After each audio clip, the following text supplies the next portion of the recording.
Assalamualaikum warahmatullahi wabarakatuh. Halo teman-teman, perkenalkan nama saya Fauziania Aulia dengan NIM 11920600037. Saya dari kelas 5A Pendidikan Biologi UIN Sunan Gunung Jati, Bandung.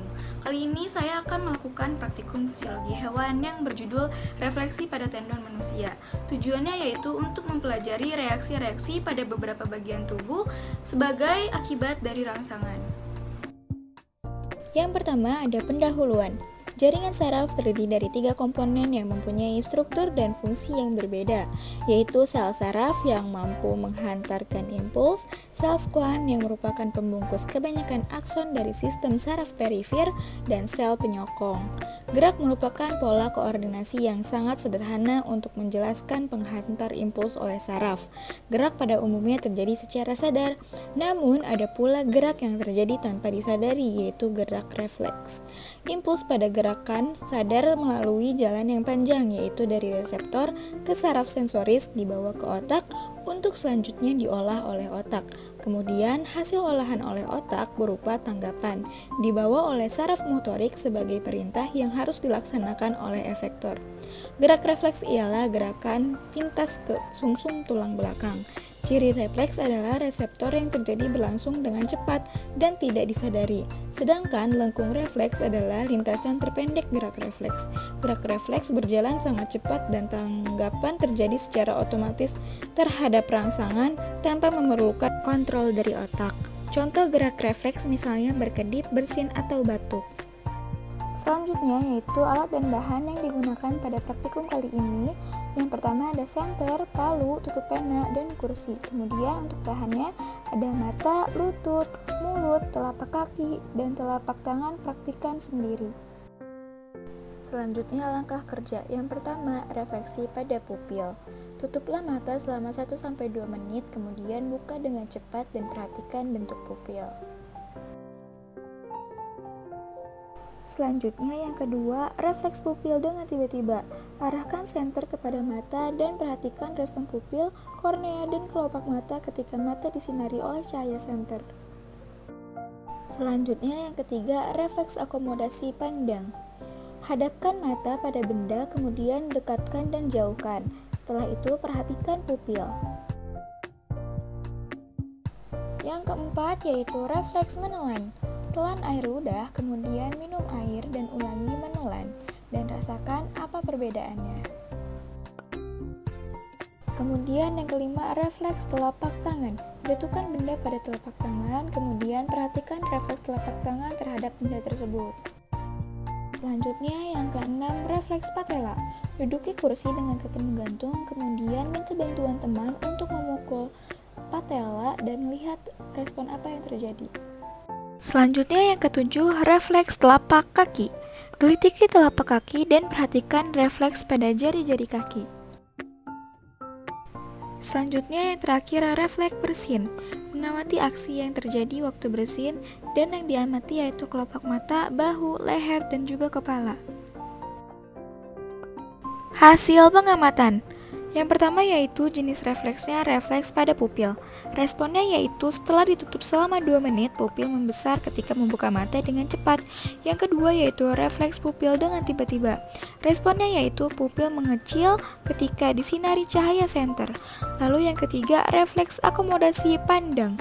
Responnya yaitu pupil akan lebih besar ketika melihat benda yang jauh, kemudian akan mengecil jika melihat benda dengan jarak yang dekat. Yang keempat yaitu ada refleks menelan. Responnya yaitu ketika menelan air ludah sedikit sulit, sedangkan saat menelan air minum dapat ditelan dengan lancar. Lalu yang kelima ada refleks telapak tangan. Responnya yaitu ketika dijatuhi benda, tangan langsung menangkap benda tersebut. Yang keenam ada refleks patella. Responnya yaitu ketika patella dipukul, kaki sedikit terdorong ke depan. Kemudian yang ketujuh ada refleks telapak kaki. Responnya yaitu jari kaki bergerak ketika digelitiki. Yang kedelapan ada refleks bersin. Responnya yaitu kelopak mata tertutup, bahu terangkat, kepala menunduk, dan tangan menutupi mulut. Kemudian ada pembahasan. Pada kegiatan pertama, yaitu refleks pada pupil, dari hasil pengamatan terlihat bahwa pupil mata akan membesar apabila mata dibuka secara tiba-tiba setelah penutupan mata selama 2 menit. Hal ini dikarenakan mata berusaha mengumpulkan cahaya kembali setelah lamanya penutupan mata dan mata kehilangan cahaya. Menurut Manupi 2014, pupil dipengaruhi oleh iris. Ukuran lubang pupil dapat disesuaikan dengan kontraksi otot-otot iris untuk menerima sinar lebih banyak atau lebih sedikit. Iris ini mengandung 2 set anyaman otot polos, satu sirkular dan satu radial. Lalu pada kegiatan kedua yaitu refleks pupil dengan tiba-tiba, pada mata yang terkena cahaya senter memberi respon yaitu dengan mengecilnya pupil. Mengecilnya pupil ini dikarenakan menyesuaikan dengan banyaknya intensitas cahaya yang masuk, sehingga pupil akan mengatur intensitas cahaya yang masuk. Menurut Prayoga, jika pencahayaan terlalu besar ataupun lebih kecil, pupil mata harus berusaha menyesuaikan cahaya yang diterima oleh mata. Akibatnya mata harus memicing silau atau berkontraksi secara berlebihan. Jika pencahayaan lebih besar atau kecil, pupil mata harus berusaha menyesuaikan cahaya yang dapat diterima oleh mata. Pupil akan mengecil jika menerima cahaya yang besar. Kemudian pada kegiatan ketiga yaitu refleks akomodasi pandang. Dari hasil pengamatan menunjukkan bahwa pupil akan lebih besar pada saat melihat benda yang jauh dan akan mengecil bila melihat benda dalam jarak yang dekat. Hal ini juga berpengaruh terhadap jumlah pengumpulan cahaya oleh daya akomodasi mata. Gerak pupil pada mata yang mengecil dan membesar karena terkena rangsangan cahaya yang merupakan contoh refleks otak.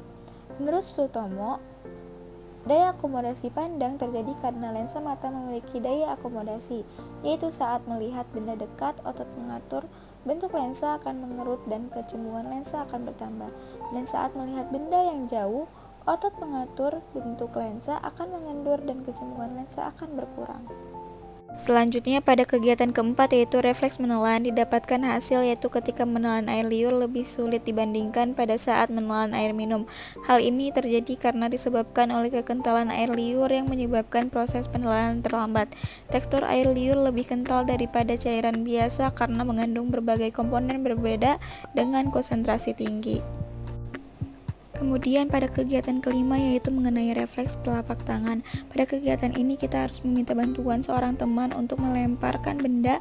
Pada saat benda dilempar, telapak tangan praktikkan memberikan refleks atau respon yaitu menangkap dan kemudian menggenggam benda tersebut.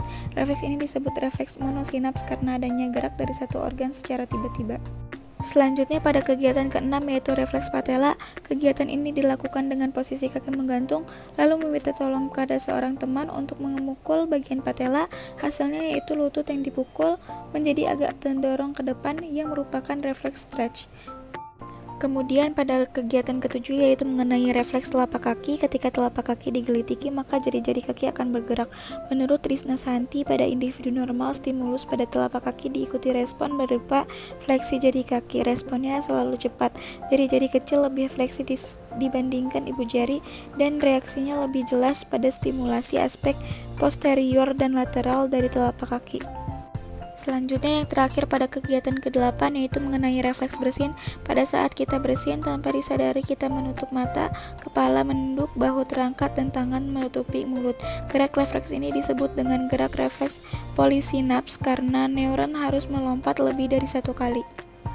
Kesimpulan, gerak refleks merupakan gerak yang tidak disadari akibat peranan konektor yang melalui neuron motorik langsung menuju efektor tanpa melalui syaraf penghubung.